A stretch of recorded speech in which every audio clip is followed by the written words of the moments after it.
Okay, so in this video we're going to see how to calculate percentage yield. So first we need to work out experimental yield and theoretical yield. Now theoretical yield is the absolute maximum of something that you can make. So if we have a look at this question, iron is made by the reduction of iron oxide with carbon monoxide. Calculate the mass that can be formed from 126 grams of iron oxide. So in the question we've been given 126 grams of iron oxide. That's this chemical here.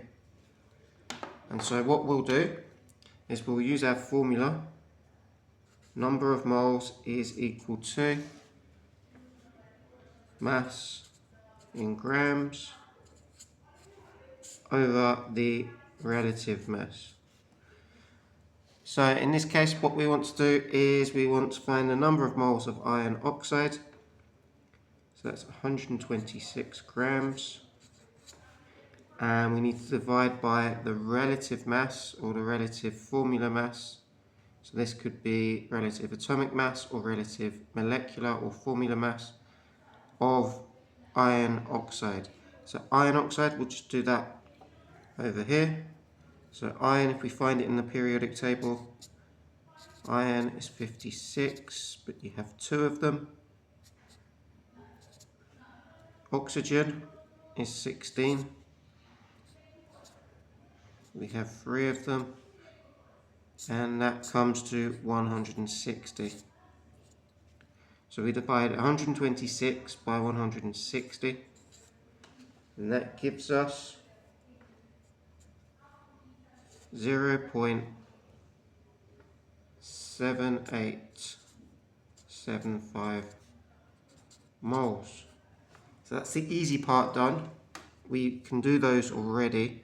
Now here's the slightly trickier bit. It's asking how much iron we can make. So if we have a look at this equation, you can see we have 1 iron oxide. Why 1? Because there's no number in front of it. Okay, we have 3 carbon monoxide. We have 2 iron and 3 carbon dioxide. And it's asking us the mass of iron. So what we need to do is we need to take our number of moles of iron oxide, so that's 1, and divide by 1. Now anything divided by 1 is 1. And then we next need to times by where we're going to. Where are we going to? We're going to the iron, 2Fe. So we times by 2. And we're timesing by 2. And that tells us how many moles of iron we have. We have 2 times this number of iron. So that's going to equal 1.575 moles of iron. And our final step is to use this equation again, this one just here, but this time it's rearranged. So we want to find the mass. So you multiply up the relative mass, and the number of moles times the relative mass is going to be equal to your mass in grams.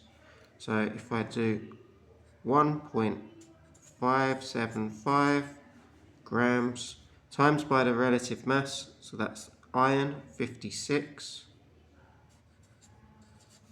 that will tell me how many grams of iron I have. And it's going to come to 88.2 grams.